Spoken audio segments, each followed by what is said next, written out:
बिस्मिल्लाहिर्रहमानिर्रहीम अस्सलाम वालेकुम। आज हम देखने वाले हैं कि किस तरह जब हम न्यूमेरिकल सॉल्व कर रहे होते हैं तो पेपर के अंदर हमारा माइंड किस तरह से काम कर रहा होता है, हम कंफ्यूज क्यों हो जाते हैं, हमें नहीं पता चलता कि किस कन्वेरिएंट के अंदर हमें डिवाइड करना चाहिए, कहाँ पर हमें मल्टीप्लाई करना चाहिए, और it will take a lot of your time in your एमडीगेट। तो हम यहाँ पर देखेंगे कि किस तरह से आपने आसानी से इन चीज़ों को टैकल आउट करना है।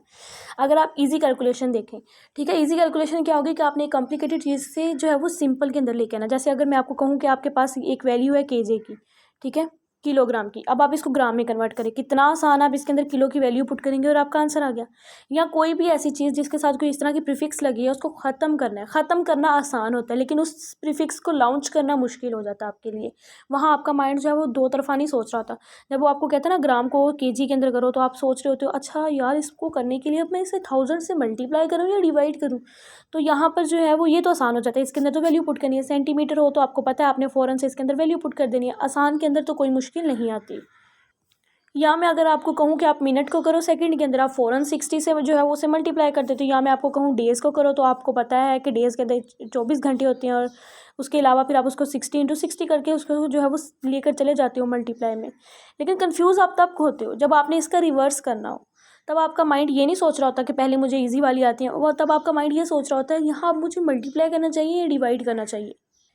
जैसे वो आपके पास एक अगर आप देखें मेजरमेंट के अंदर एक क्वेश्चन है भी है कि 1 सेकंड के अंदर कितने नैनो सेकंड होते हैं, तो सारे बच्चे वो 10⁻⁻⁹ कर देते हैं और वो गलत हो जाता है। क्योंकि हमने जो है वो एक सिंपल चीज़ को कॉम्प्लिकेटेड के अंदर लॉन्च करना था, तो हमें वहाँ पर पता चलना चाहिए कि 10⁻⁻ नहीं बल्कि 9 नैनो सेकंड होते हैं एक के अंदर। अगर आप इस नैनो को खोल दोगे तो ये -9 और -9 और +9 कट गया, फिर ही तो 1 सेकंड के बराबर होगा। तो चलिए देखते हैं हमने इन तरह की जो है कन्फ्यूजन को किस तरह से इरिडिकेट करना है। ठीक है, चलिए स्टार्ट करते हैं कि कन्फ्यूजिंग वन को हमने किस तरह से टैकल करना है। ये तो टैकल करना आसान है। फॉर एग्जांपल आपके पास स्पीड है इस तरह से मीटर पर सेकंड में, मैं आपको कह रही हूँ इसे कन्वर्ट करें आप किस में, मीटर पर आवर में या किलोमीटर पर आवर में। पहले मीटर पर आवर में करके देख लें। आपको पता है कि आवर से करने के लिए आपके पास दो चॉइसेस हैं। या तो आपके पास ये जो भी आंसर आया है आप इसे मल्टीप्लाई कर दे किसके साथ, 60 या × 60। सेकंड के अंदर करना है ना हमने, अगर मिनट के अंदर करना होता तो हम सिर्फ 60 करते, और अगर हमें सेकंड के अंदर करना है तो 60 × 60, क्योंकि 1 घंटे के अंदर 60 मिनट और 1 मिनट के अंदर नेक्स्ट 60 सेकंड होते हैं हमारे पास। तो ये अब आपके पास ये दो चॉइसेस थी, आपको पता चल गया। अब आपने इसमें से अब देखना है आपने क्या करना है। फॉर एग्जाम्पल अब आपको चाहिए ये चीज़ कहाँ पर चाहिए, आपको नीचे चाहिए, ठीक है। तो आपने इस चीज़ को फ़ौरन से वहाँ पर, ठीक है, इस चीज़ को आपने क्या करना है, इरेज करना है। इरेज करके आपने क्या करना है, नेक्स्ट काम यहाँ पर आपने लिख देना है कि ये हो गया आर। अब ये वाली चीज़ आपके पास आ गई है, ठीक है। अब आपने इसको इसके साथ मल्टीप्लाई कर देना है, ठीक है। समझ रहे हैं ना मेरी बात। पहले मल्टीप्लाई और डिवाइड में दोनों को लिख लें, उसके बाद आप देखें कि आपको चाहिए कहाँ, जहाँ आपको चाहिए वहाँ उसको कन्वर्जन में ले जाएं, और दूसरी तरफ आपको मल्टीप्लाई करके उसको आंसर के साथ टैकल करके उसको देखना होगा कि आपने इसको आंसर के साथ क्या करना है। एक और एग्जाम्पल ले लें, मैं आपको फॉर एग्जाम्पल ग्राम के अंदर वैल्यू दे के मैं आपको कह रही हूँ इसको करें किलोग्राम के अंदर। अब आपके पास ग्राम के अंदर वैल्यू थी, अब आपको पता नहीं चल रहा था आपने उसको 1000 के साथ मल्टीप्लाई करना है या डिवाइड करना है, ठीक है। तो अब आपको ये पता नहीं चला। अब ये क्या है, 10⁻3, तो ऊपर है 3, तो इस 3 को आपने क्या करना है, सिंपल आपने इसको इरेज करना है, और इसकी जगह जो है वो आपने क्या लिख देना है, के, ठीक है। जब आप इसकी जगह के लिख दोगे तो ये केजी में हो गया आंसर। उसके बाद इसको डिवाइडेड बाय 1000 कर दो, ठीक है।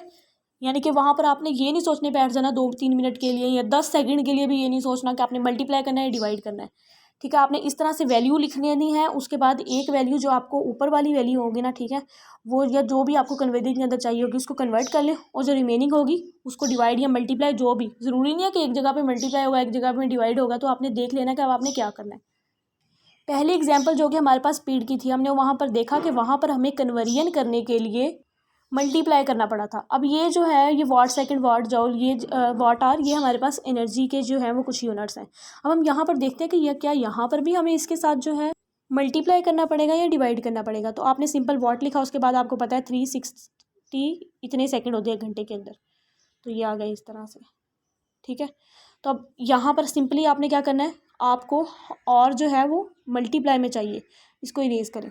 आपको और क्या चाहिए था, मल्टीप्लाई में, आपने इसको मल्टीप्लाई में ले आए, ठीक है। अब ये तो आपके पास यूनिट बन गया। जब आपके पास यूनिट बन गया तो फिर बाकी वैल्यू को इसके साथ डिवाइड करके आपने टैकल आउट कर लेना है। अब ये मैं आपको असाइनमेंट देती हूँ कि इस तरह की आपने मज़ीद चीज़ें देखनी है, उनको टैकल करने की कोशिश करनी है, दोनों चीज़ों को मल्टीप्लाई डिवाइड के अंदर लेकर आना है। 1 सेकंड के लिए वहाँ पेपर में अपना टाइम ज़ाया नहीं करना कि मैं यहाँ पर मल्टीप्लाई करूँ कन्वर्जन के लिए, यहाँ डिवाइड करूँ। ईजी कैलकुलेशन है तो वहाँ पर प्रीफिक्सेस का वो पुट कर दें तो आपके पास आ जाएगा। डिफ़िकल्टियाँ या इस तरह कन्फ्यूजिंग है, आप कन्फ्यूज़ हो गए, यहाँ मल्टीप्लाई करना, छोटी से बड़ी में लेके जाना, बड़ी से छोटी, इस तरह का कोई चीज़ नहीं सोचनी। आपने दोनों के साथ मल्टीप्लाई डिवाइड कर लेना, उसके बाद आपने विद इन यूनिट देख लेना कि आपको क्या चाहिए, और जो रिमेनिंग होगा उसको मल्टीप्लाई या डिवाइड, ये up to the unit, it depends.